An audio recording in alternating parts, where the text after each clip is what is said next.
2025년 9월 23일에 주시는 하나님의 말씀은 역대하 11장 1절의 말씀입니다.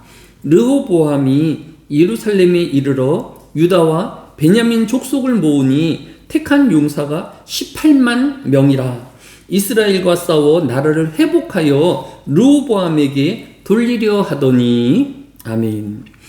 이스라엘의 역사를 살펴보면 창세기 15장 18절에서 그날의 여호와께서 아브라함과 더불어 언약을 세워 이르시되 내가 이 땅을 애굽 강에서부터 그 큰 강 유브라데까지 내 자손에게 주노니 라고 하였습니다.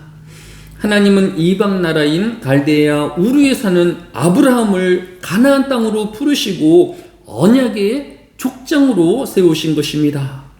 이렇게 시작되어진 이스라엘의 족장 시대는 아브라함의 후손인 이삭과 야곱 그리고 애굽의 400년의 노예 생활 끝에 출애굽하여 다시 가나안 땅으로 돌아오게 되었습니다.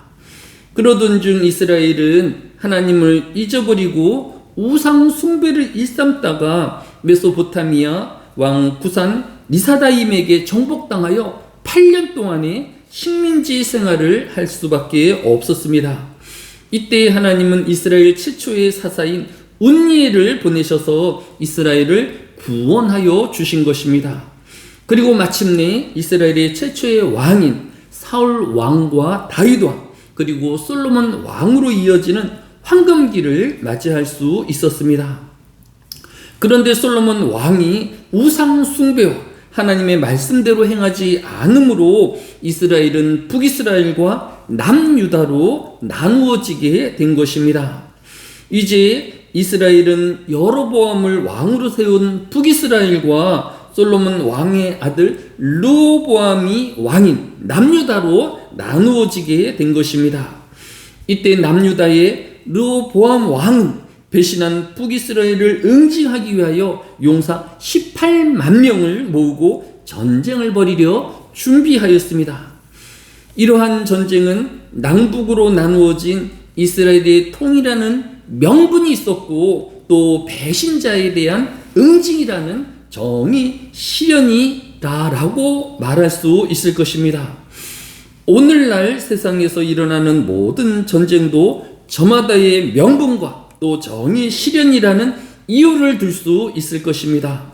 러시아는 현재 우크라이나가 나치화되었다는 이유로 또 이스라엘은 팔레스타인이 도발과 납치에 대한 응징이라는 각각의 명분으로 지금까지 전쟁을 이어가고 있는 것입니다.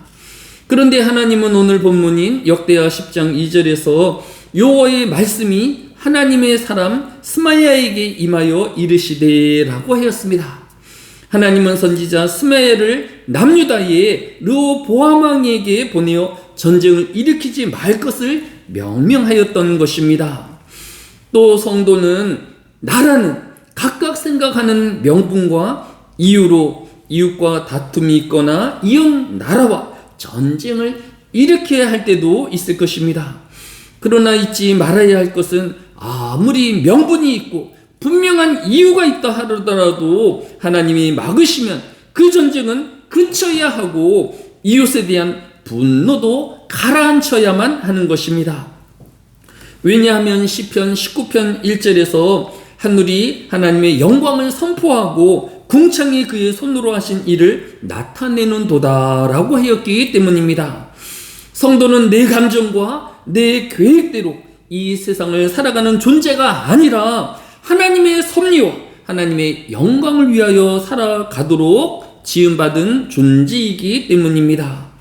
오늘 하루도 나를 중심으로 살 것이 아니라 족장인 아브라함이 또 사사인 온니엘이 또 오늘 본문의 르호보암 왕이 그러하였듯이 하나님 중심으로 살아내는 이 하루 되어지시기를 예수님의 이름으로 축복합니다.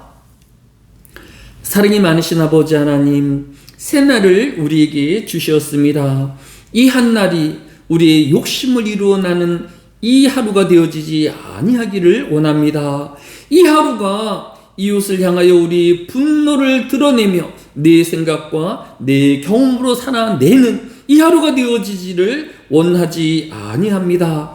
오직 하나님의 영광을 위하여 살게 하여 주시고 하나님의 섭리대로 살아내는 이 하루가 되어지게 하여 주옵소서.